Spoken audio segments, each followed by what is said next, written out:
Hello, my name is David Bryan, and this is Curiosity Invited, a podcast inspired by endless curiosity. Tune in for an open-minded conversation about interesting and important things.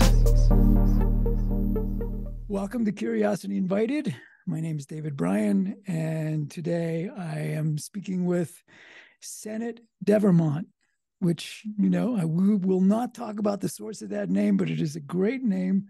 And I'm going to say it again out loud, Sennett Devermont. Sennett is, you can fill in his bio yourself, but I will say Sennett is a young man, lives in Los Angeles, is from Los Angeles,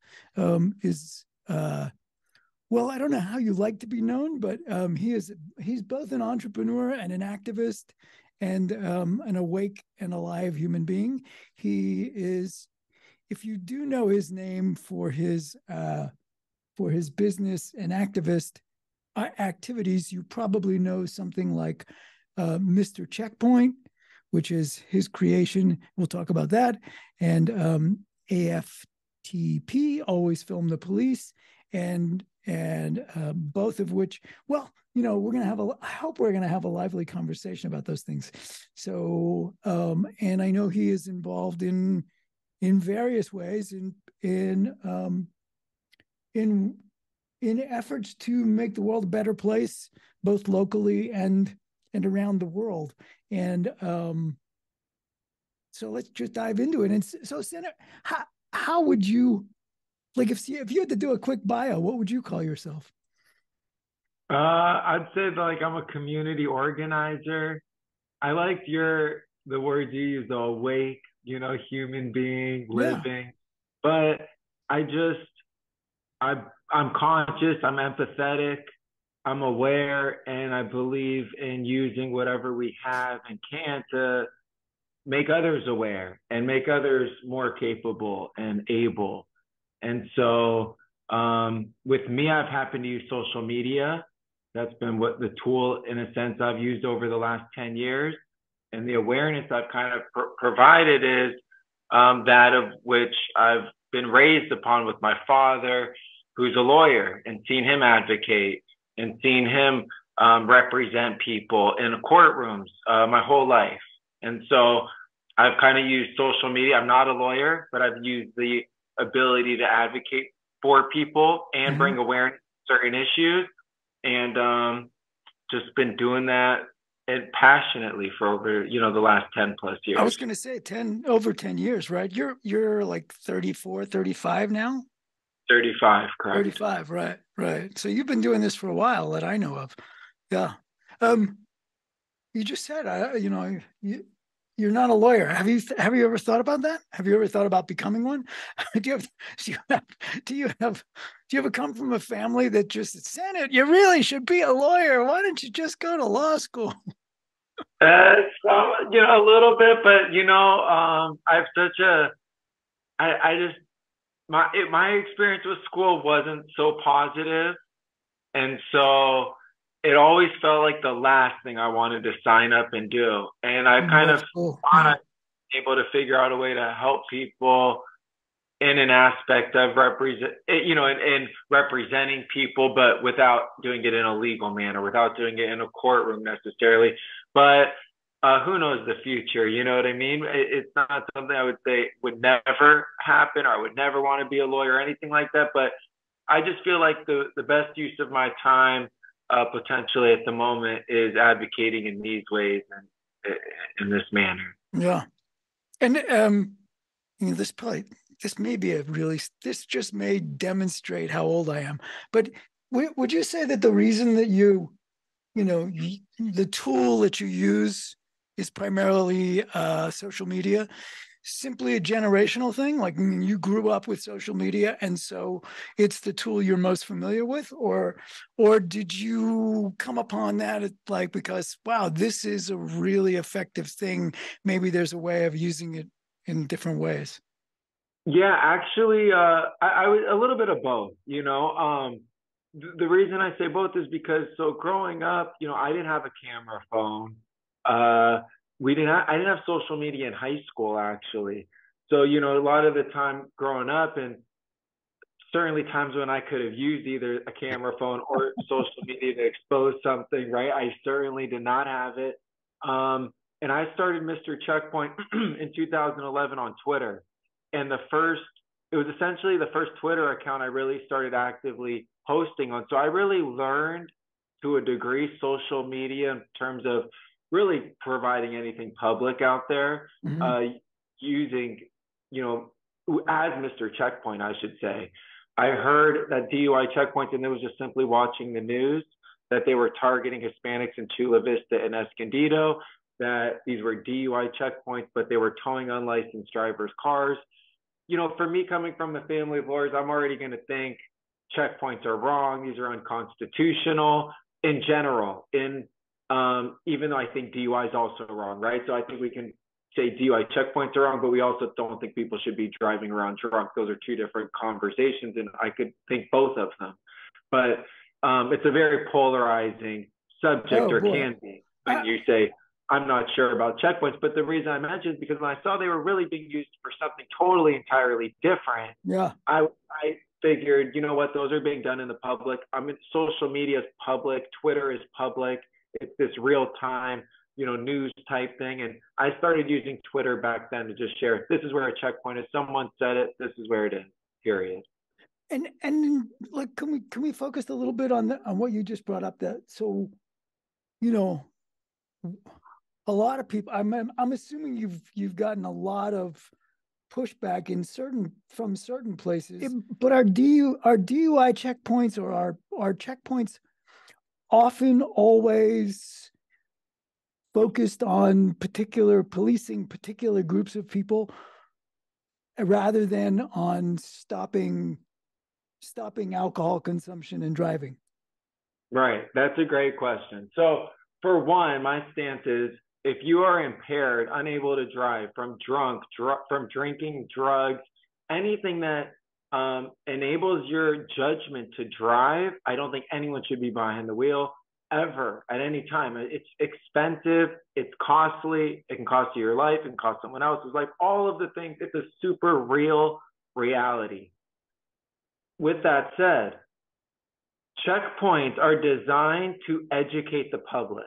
So a typical checkpoint, and the reason that they get the grant, tens of thousands of dollars, it's like $6,000 to $10,000 to generate one checkpoint, to conduct one checkpoint a night. That's how much it costs the city. Is that because of just salaries, just the focus of it's overtime? Yeah, it's a lot of overtime. The officers are paid pretty significant to conduct those checkpoints, because it's like time and a half. And there's some other resources that get involved. So the point of a checkpoint is actually awareness and education. The reason they are allowed to have checkpoints, and one of the rules that make checkpoints legal, is advanced publicity. The whole point of the checkpoint is to say, there's going to be a checkpoint tonight. Please be responsible. The police will be out in full force this holiday weekend.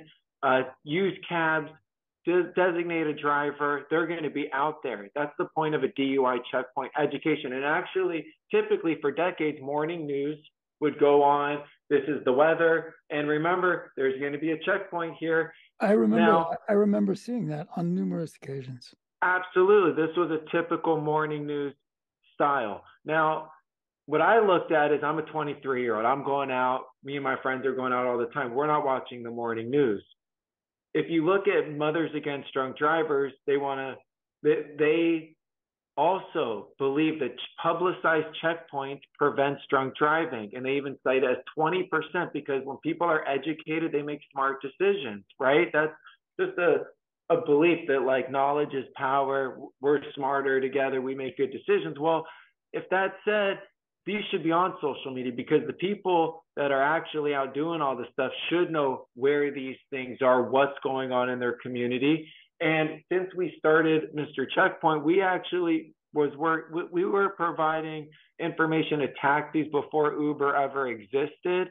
When Uber did get started, they actually launched in San Diego and Los Angeles. We marketed that platform and got them over 50,000 users when they were like just just in its infancy stages by saying, hey, make a smart decision, be responsible. There's checkpoints all over the city. Some departments publicly, and I wasn't expecting this, I'll be honest, but publicly supported Mr. Checkpoint. The anchor would bring the Mr. Checkpoint Twitter feed and say, this Twitter feed's telling telling the public where you are right now. They say this is publicity. This is a good thing. That's what Beverly Hills PD said. When departments want to utilize checkpoints to actually deter drunk driving, because that's what it's supposed to do. It's not supposed to catch drunk drivers. It's supposed to deter it. They actually appreciate Mr. Checkpoint. When departments want to use checkpoints to then target people and for no license and immigration and do things that, in my opinion, are wrong and unconstitutional, although I think the whole thing's unconstitutional, well, then they don't like, saying where the checkpoints are ahead of time. But there's two ways officers, departments get rid of and prevent drunk driving: DUI checkpoints, DUI saturation patrol. The arrest rate of DUI checkpoints is 0.45%, meaning for the 600 to 2,000 cars that go through that checkpoint in a given night, the amount of cars they arrest on average is under half of 1%. When those same officers are in the field looking for signs of anyone actually drunk driving, called DUI saturation patrol, the arrest rate is 14%. That is an effective way to look for drunks and get them off the road. That's a great statistic. That's a great statistic. So is the goal of Mr. Checkpoint to stop checkpoints? I mean, really, because why wouldn't, like, I mean, if you could shift the energy from setting up these ineffective checkpoints to saturating whatever that is, the DUI saturation patrol, that's a much better thing, yeah? Absolutely. We want to self-destruct what we used to report. Now, I'll say Mr. Checkpoint probably, at this moment, more people probably know it as, providing awareness and advocating for people. But, there is a lot of people who still rely on our checkpoint information, know us for a long time, providing that awareness. And, my dad used to say, like, what? So you want to, like, build up this whole thing and tell people where checkpoints are, but then what happens if you win, right? Like, they don't exist. What are you going to do? And it's like, that's not the point. Thing to say, man. The point wasn't to exist, we had to just have to exist because there's bad things happening. And, it's not like I want that to continue so I can keep telling people where they are. No. They all need to go. I used to go on the news when they would say, hey, Mr. Checkpoint, it's 4th of July, and it's a controversial thing. So it would be on the news before. And I would be like, checkpoints are deterring drunk driving and all that. Yes, that can be true. I still don't think that they should be justified so that we have warrantless stops against people that should be able to drive freely from A to B without being asked, where are you going, where are you coming from? And the cop's got a flashlight in your eye and a gun on his hip. That doesn't make sense to me. That should never be justified. Well, I mean, I'm going to try and set my feelings aside about that, because I probably tend to agree with that. There's bad people out there, but the odds of catching them at a checkpoint is, like, ridiculous. But it would just seem like the statistic about the difference between the checkpoints and the saturation patrols, that's powerful stuff. It's like, this doesn't work. This doesn't work for what you want to accomplish. This doesn't work. Right. And it doesn't work to arrest people. And that's the thing, is if it's not there to arrest people and it's there to educate and it's there to provide awareness, then what Mr. Checkpoint has done for DUI checkpoints is probably unlike anything that's ever existed. I've provided more awareness to checkpoints than anyone's ever even seen a checkpoint or heard of a checkpoint or will ever encounter a checkpoint, right? Mm-hmm. I think it's actually been over like 1 billion impressions total. Yeah, that's amazing. So it's like, and that was back then when I was really reporting the checkpoints. And so its point is, if it is awareness, if it is education, we've done that, we've maximized it. And What Now we just, what do you mean yeah, by that's when you were really reporting the checkpoints? What is Mr. Checkpoint doing now? I don't mean yeah, you, I mean the site. yeah, no, well, the, because checkpoints are on the weekends, right? So it's like if there was anything new, it'd be like the weekends we'd be sharing where these are. Because what's happened since then is just more advocacy, right? That was just the first start of advocacy for sharing where these locations are. But the reality is, um, things grew, situations happened. I started filming police. I was holding a sign in front of the checkpoint and it said checkpoint ahead. I wasn't just tweeting about physically go. I wanted to see where these were, what was happening, what people are driving around through them, around them. And a cop came up to me and he said, sir, put your sign down. Maybe he didn't say, sir, put your sign down. I said, why? He said, you can ask why in fucking jail. I told you to put your sign down. Once I had that interaction, it was instantly went off in my head that I'll never have an interaction with a police officer and not record it or film it if I have the ability to do so. I was totally blown away by what he had said. I already know cops can lie. I know people have different experiences, all these things, but the reality is it affected me enough to be like, I'll never not film the police. So I was filming the police anytime I had seen them. And fast forward to 2013, I was in Santa Monica. I had dinner with my parents. I was going to a friend's house from there. I had water at that dinner, no alcohol. And I end up finding myself pulled over, and the officers asked me to do a field sobriety test. When I refused, per my right in California, he tells me he's going to take me to jail for drunk driving, which is what he does. I spend the night in jail. My dogs that were with me went to the pound. My car got towed. I was filming that stuff. And to be clear, I don't film in like, I'm not doing this or holding it as the driver. I just filmed and I put the phone down. So when I got out of jail, they gave me my phone back. The first thing I do is check, and sure enough, the video was in there. I had a passcode on my phone, things like that. So I was able to sue the Santa Monica Police Department, win a $70,000 settlement for this arrest that was really retaliatory for me exercising my right. And when I shared that on social media, it got millions of views. And really what happens, people said, this happened to me, this happened to me. The first thing I say is, do you have film? Do you have footage? If you don't have film and you call a lawyer and say, a cop did A to Z, if you don't have proof and evidence, unfortunately, the lawyer, with no disrespect, is not going to be able to take that and do anything. These are just No. facts. Right. It's not that you're not believable. It's that you need proof and evidence. Okay. So once I seen that disconnect online of like, no one's filming, this is happening all the time, I started saying, instead of fuck the police, we need to always film the police and really push that message. So to answer the question, So Mr. Checkpoint sort of morphed into always film the police, right? They were not distinct. Them, right? I mean, it was the process. Mr. Checkpoint took you to be filming the police because, or no? Correct. Yeah. Correct. No, that's absolutely correct. Yeah. That is absolutely correct. Because of doing the Mr. Checkpoint advocacy and sharing literally the checkpoint, boom, film the police. Then my own interaction makes me share it.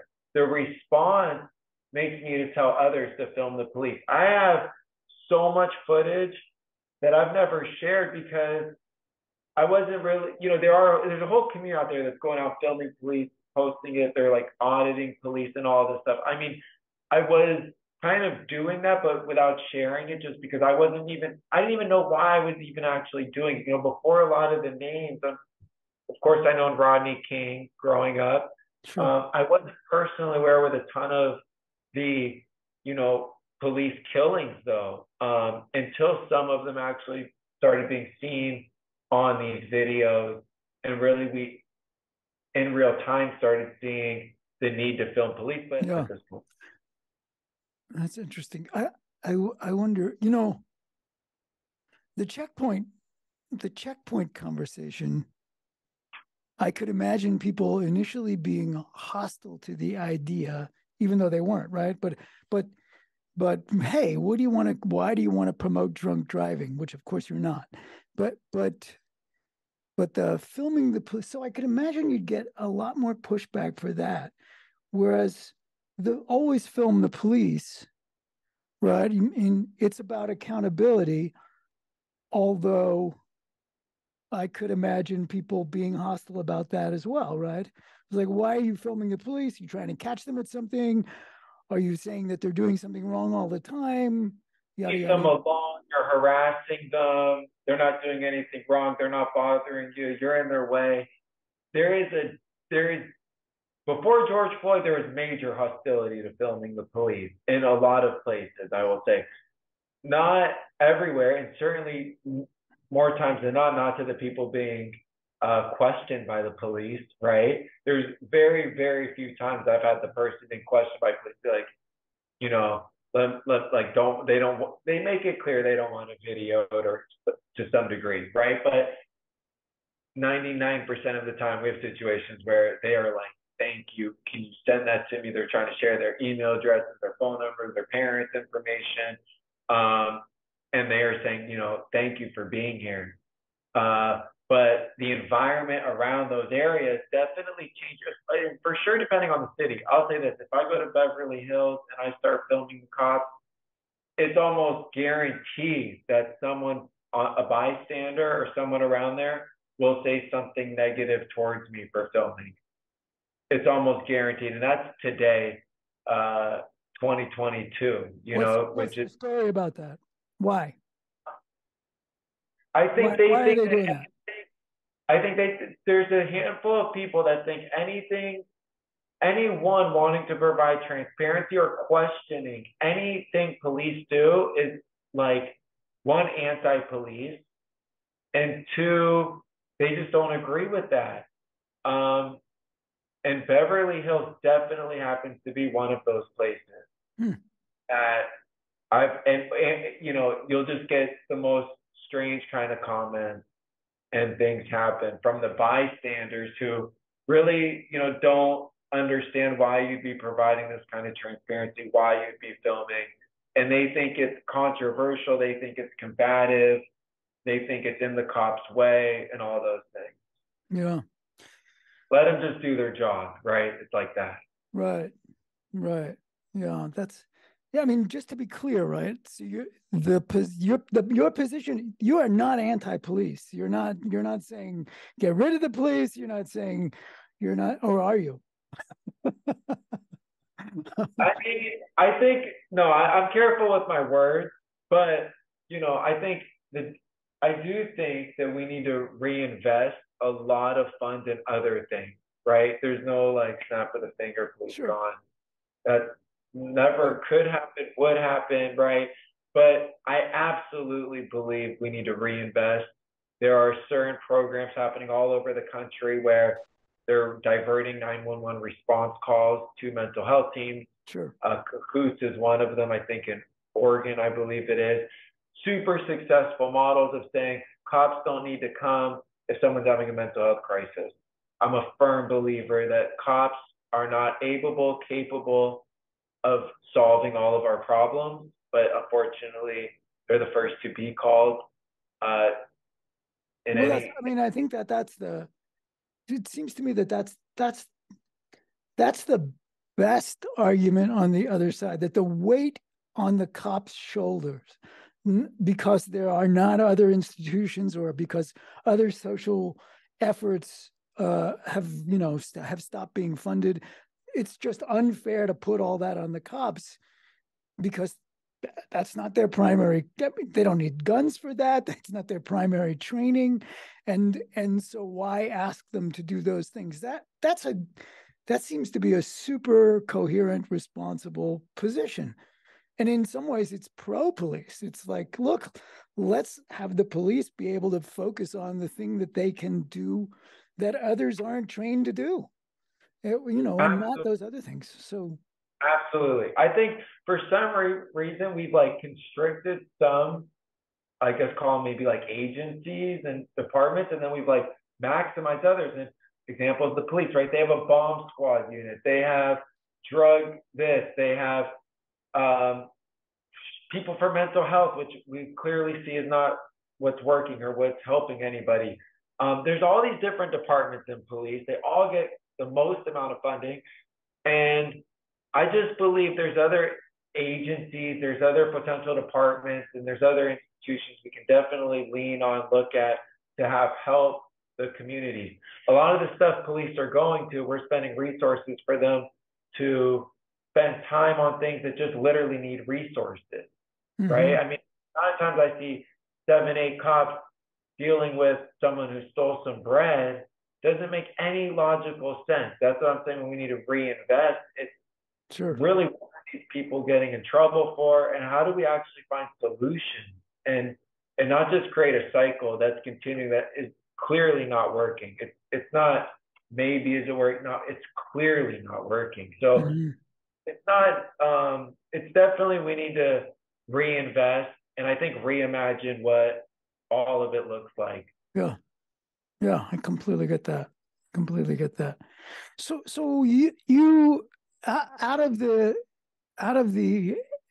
always film the police, out of your personal always filming the police came I don't remember what you yes, AFTP.org, right? I mean, so always film the police, AFTP, a nonprofit. It's AFTP Foundation, correct, which is a nonprofit. And again, always film the Foundation.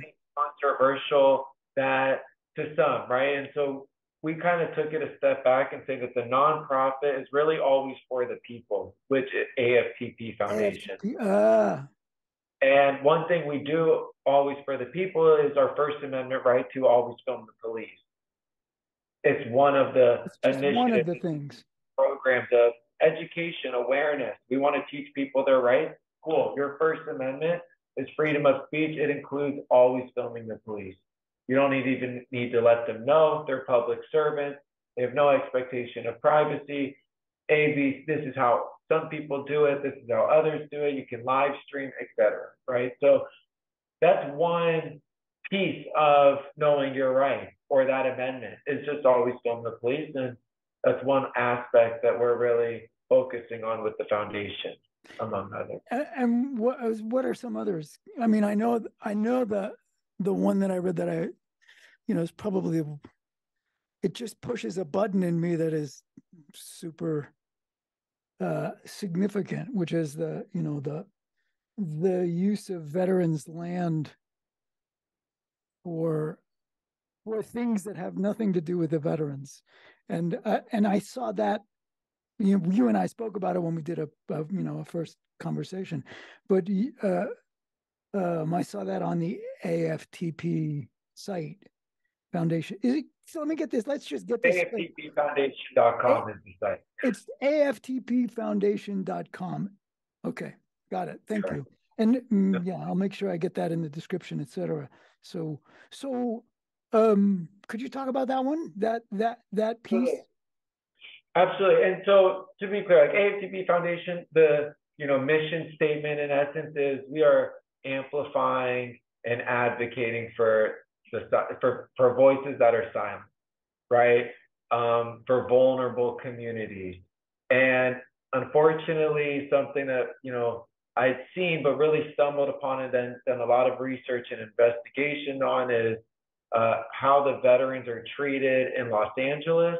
And why is Los Angeles the nation's capital of veteran homelessness? And then that leads you to the West LA VA, which is the soldiers' home. It's a national soldiers' home. In 1888, very wealthy families donated over 900 acres. Most of it is in West LA, Brentwood, and it also includes a beachfront property in Santa Monica, which is right next to actually the Jonathan Club. There's a big parking lot, and then there's the Bluffs. They have a big chunk of land donated to be a soldier's home. For that specific land was supposed to be in Santa Monica, like for healing, like a house where you would go and super healing, feel better. The land was deeded to the federal government to be a custodian to make sure that it was a home, home, HOME, In the deed, it says home 5 times. A permanent home for disabled volunteer soldiers. That's what it's, the National Home for Disabled Volunteer Soldiers, NHDVS. And it's a simple agreement. It's a amount of space. It has water rights. It has air rights. It can build up. It's what I would imagine is maybe the most valuable piece of land in the world. Definitely in the country, it's likely the most valuable piece of land. When you're talking 900 plus acres, most of it in Brentwood, California. That's what it is. Now, it's a nice piece of, and it's actually, if you walk the land, it's quite lovely. Incredibly special. Like you feel it. Now, it's been it's inhumane what's happened to it though, and it's criminal. What's really occurred here is, for context, after the North Korean War, about 4,000, over 5,000 veterans lived on the soldiers' home. Okay, slow down. After the Korean War, there were 4,000 or 5,000 soldiers living there. Living there. In fact, the economy of West LA, Sawtell, the post office in Brentwood, these are things that actually were created because of the veterans, because of that land. Because look, when thousands of veterans are going somewhere, what do they need? They need a mailbox. Okay, post offices, a whole economy ended up being created. What happened is in the 1970s, private interest ended up being prioritized over what was housing and serving veterans. You slowly had UCLA and Brentwood School infiltrate and slowly take more and more and more land. They use enhanced use leases. It is illegal, according to the federal government, according to the Office of Inspector General in 2018 and in 2021. They said that anything that does not directly benefit veterans, and the word oftentimes is principally benefit veterans, is illegal. Anything on that land that doesn't do it. So Brentwood School, a $50,000 a year private school that has some of the most famous people's kids, or have, alumni, right? Arnold Schwarzenegger's kids went there. Well, what you have is 2,000 people on Brentwood School a day, from faculty, staff. Okay, that's 22 acres on the National Soldiers' Home. At this moment, you have hundreds of veterans living on the Soldiers' Home in conditions that are in like tiny sheds that are smaller than a jail cell, that don't have water. These veterans use porta potties. These veterans aren't given keys to their units. They are literally treated like prisoners after serving our country. And something really specific with the land is when it was donated, very specific in the deed, in the way it was donated, was they wanted it set up where when a veteran went there, they didn't feel like, it's a donation, right? Like, oh, you need this. No, it's actually like, this is for you, for your service. Thank you for your service. Please come here. And they have the best medical center, the best doctor. So of course you want to live on the property where you're being healed, served. And right now that VA denies veterans every single day from living on the property. I've seen them evict disabled and homeless veterans to Skid Row. I've seen them tow veterans living in their RVs, and they send veterans to services all over LA, Inglewood, South Central. It could be somewhere random in the Valley. They're using LA City services to house disabled and homeless veterans. The VA, West LA VA, has a $1.1 billion budget to serve and house disabled and homeless veterans. So here in Los Angeles, when homelessness is the biggest issue, we are having veterans kicked out of and denied the budget and the home that was donated to them, that we already pay for, where the veterans are unfortunately dying in these slum-like living conditions, far away from their treatment that they need. Can I ask you, the 1.1 billion, $1.2 billion, is it spent every year? I mean, it's a budget of it's not every year, is it, or is it every year? Annual. And is that spent on, what is it spent on? Is it spent on buildings? Is it spent, what is it spent on? Do you have it? Is there any public record of that? Do you know? What is for sure is they prioritize private developers, a private, Brentwood school, and UCLA over housing the veterans in need. And there's specific buildings that used to house homeless and disabled veterans that right now UCLA is in. That building shadows the outdoor encampment that veterans are living in, the tiny sheds. It's been a tricky thing. To do something about that would be such a great thing.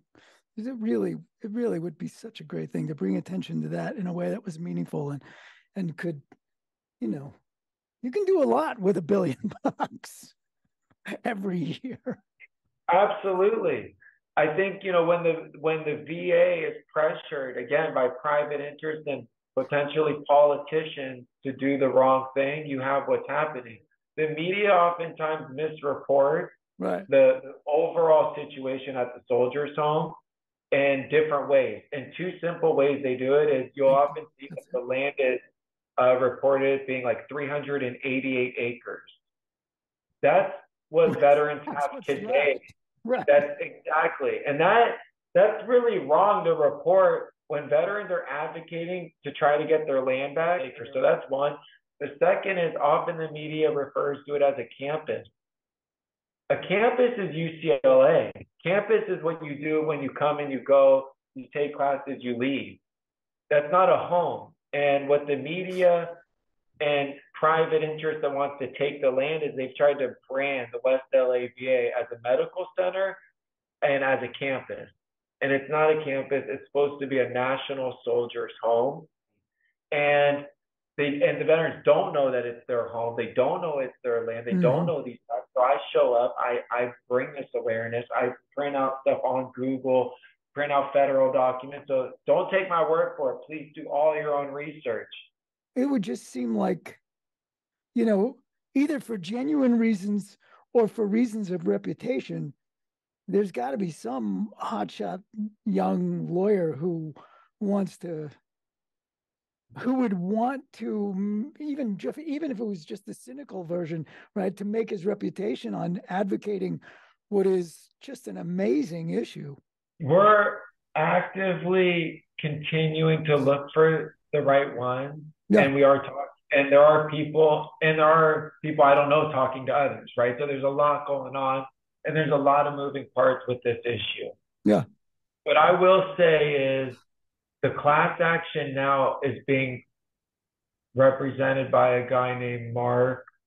So the reason I mentioned Mark Rosenbaum, who's the lawyer, who's one of the lawyers putting this class action together that you'll see on CNN, the LA Times. It's like brand new within the last 2 weeks, class action.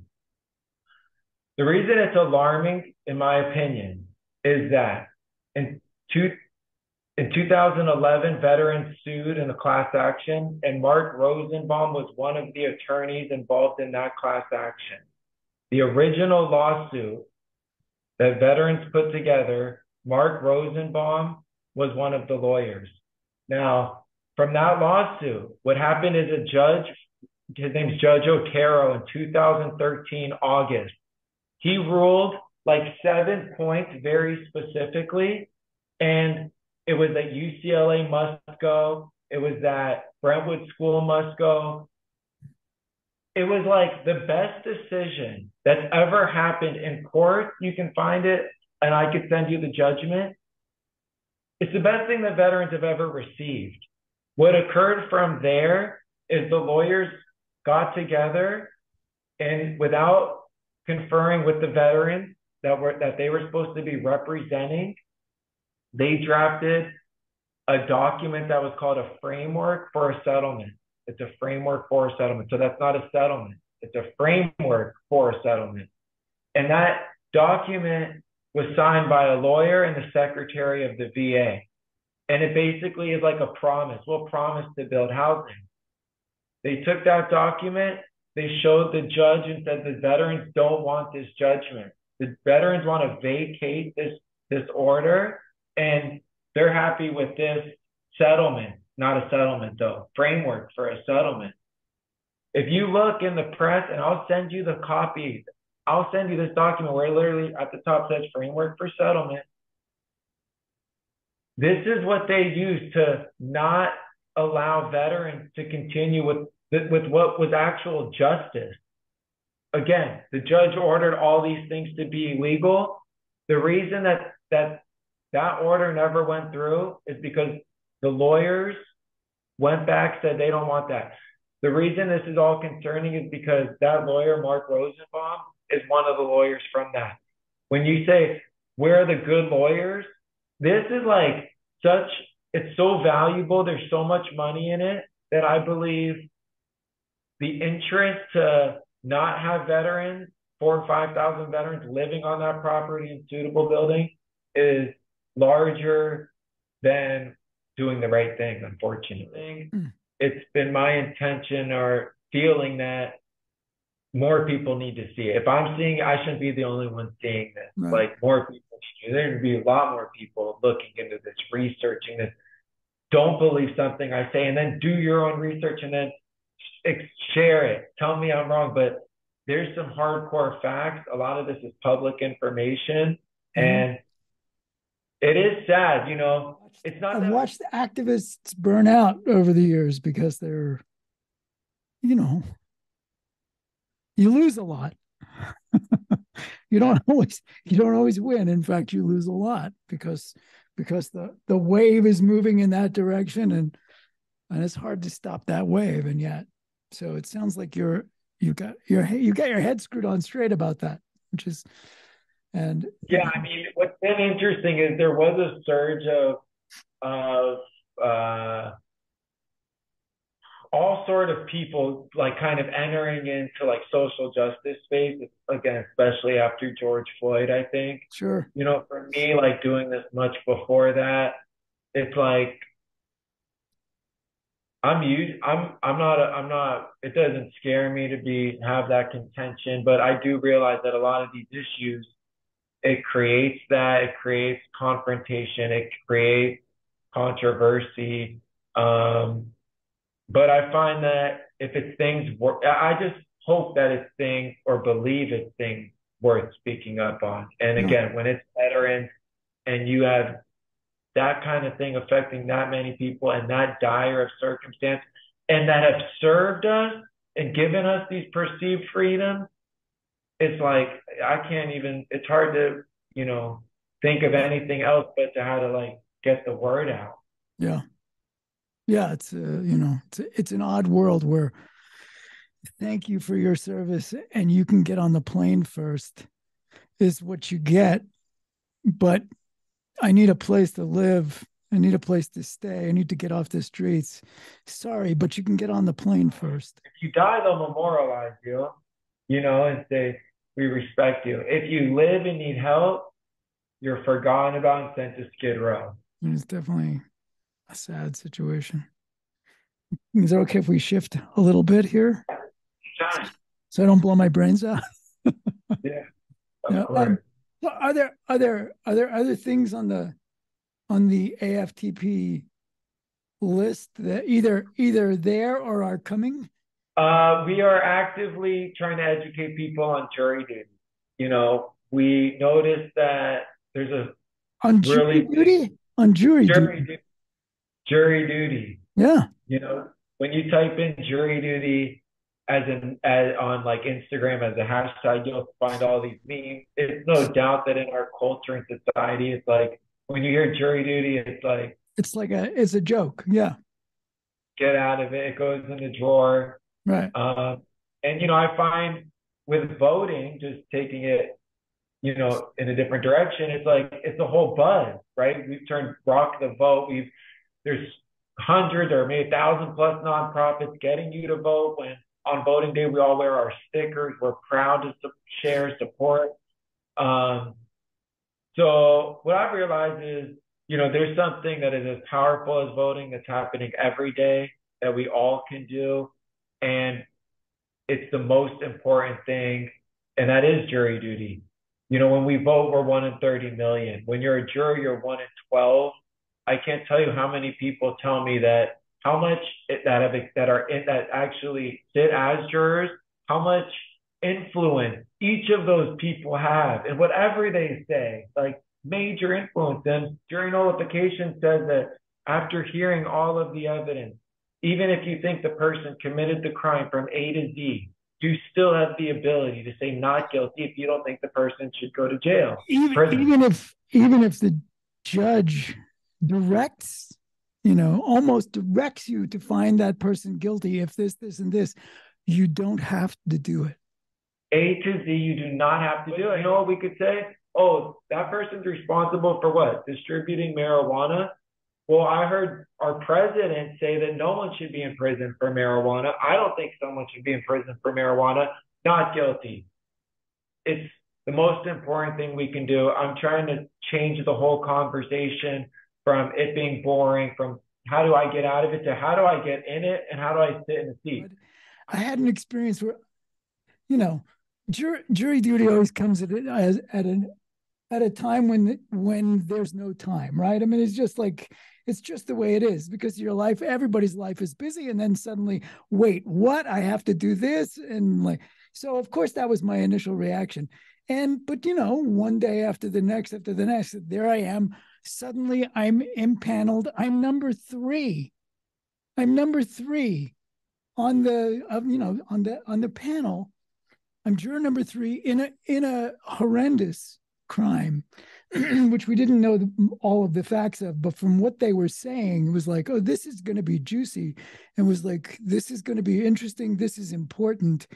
Juror number three, and then just before it was the last moment before they were going to impanel the jury and the alternates, and the judge realized that he didn't ask me all of the questions he asked the other jurors. There was one question that he didn't ask. And so he said, oh, juror number three. And I'll never forget it, because he's looking down at his paper. He's not even looking up. He just said, juror number three.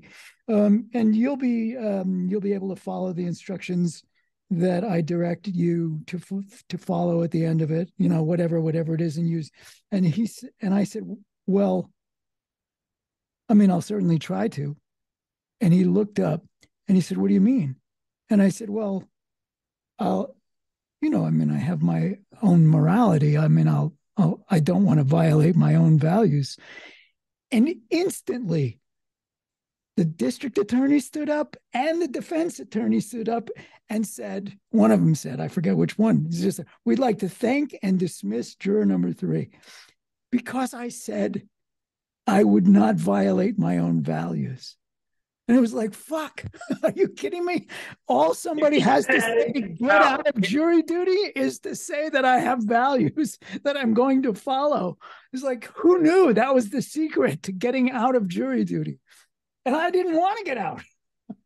I really, really, really hope you do not edit this out. I really hope you do not, because because of what you just said, that's not what to say, right? Like, that's what I'm saying. We need to have these convos, hear them, because someone needs to hear that, so that they don't say that, for the people who understand it and want to sit in the juror. Yeah. It's not going to be cool. And I get, and I respect, right, that, but I think our goal has to be, how do we infiltrate the jury? And if you can share what you said that didn't work and didn't get you allowed, someone who does will say, oh, I understand how this goes. Okay, I kind of know now what not to say, right? Got it. Yeah, I was stunned. I really was stunned. It was like, that's what? Wild. I'm gone after all this.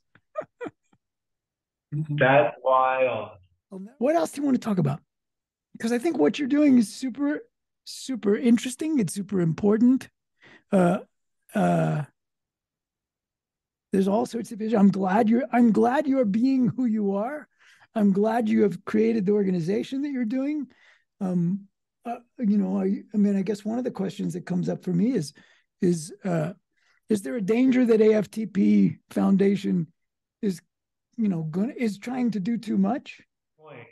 we do, the foundation does have a process and way for us to now bring on new initiatives or Yeah. programs. Yeah. So we are a bit fixed in at the moment. Granted something comes along, like we're certainly able to look at it. And we do take pride in like being able to activate and move when needed. I think there's some organizations, with all due respect, but it's like they pick their two things for the year, boom, and then they do Right. it. To a degree, we're able to kind of see what's going on and activate in real time. You want to be more nimble. Yeah, sure. Absolutely. Exactly. And we do notice that they all have a common theme. I think we're super fortunate that a lot of foundations and a lot of advocacy has to rely on how to get a message out. And I think that can be sometimes what any organization spends most of the time on. Maybe isn't even the message, but then how to like get this out to a lot of people or get Yeah. anyone to hear it, subscribe, listen, whatever. We're really fortunate that we have a community of millions of people that view our videos on a monthly basis, that check in with our channels on whatever platform it is, and that kind of are following us in one way or another. And with that support and that community, Mm-hmm. we're able to, do things that blow my mind. I mean, I've literally shared situations of a senior citizen sleeping on a bench. It literally, the rain coming down on them. I'll give them a tent, a blanket, and actually I have a Amazon wish list that I can share. If people go on their browser, alwaysforthepeople.com, alwaysforthepeople.com, it will forward them to an Amazon wish list. Anything they order off of there gets distributed or gets sent to me. Then we break it up and then we distribute it to the people in need. And what comes is things like, and I'm looking at a thing, but it's like sleeping bags and hand warmers. We distribute tents, socks, feminine products, toiletries, all these different things, that flashlights that really we're asked for. We're told, hey, we need this. Cool. We then distribute it. And one of those times with that senior citizen sharing his story, he was sleeping on the bench. He was like, I used to have a van. So we shared on Instagram, he needs a van. I woke up that next morning. Guy said, hey, I don't have a van. I have a Cadillac, though, and he can have it. He dropped it off that afternoon. We've paid for people's rent who've been having tough time. We've gone other people's cars. I mean, but again, it's just our ability to share and provide awareness Mm-hmm. that a community that actually cares and wants to do the same. Like I said, it's not just me, it's actually really requiring everyone else. And I'm just someone that's like helping share this like particular story or situation to enough people, and enough of those people then can have really help and provide different resources along the way for whatever these scenarios are. So I guess in mentioning other things, yeah, like the Amazon wish list really helps us get things people need that are Mm-hmm. vulnerable. A lot of those people we do help happen to be disabled veterans who are homeless as well, but we don't, that's not always a question we ask. So I don't like to make that Yeah. a grudge Sure. quit. Sennett Devermont, thank you so much for being willing to come and speak and talk about what you're doing. And some of it is just incredibly exciting and important. And I'm glad you and whoever your team is are out there doing that. So thanks a lot. Thank you. Thank you, David. We're super appreciative to be here to share this. And we really, really thank you for allowing us to continue spreading this word and the Cool. support of your community, and any awareness they can provide and want to share and reach out, feel free to. We really Yeah. appreciate it. And also, send me whatever contacts you share publicly, and I will make sure they get in the description so folks can reach out to you.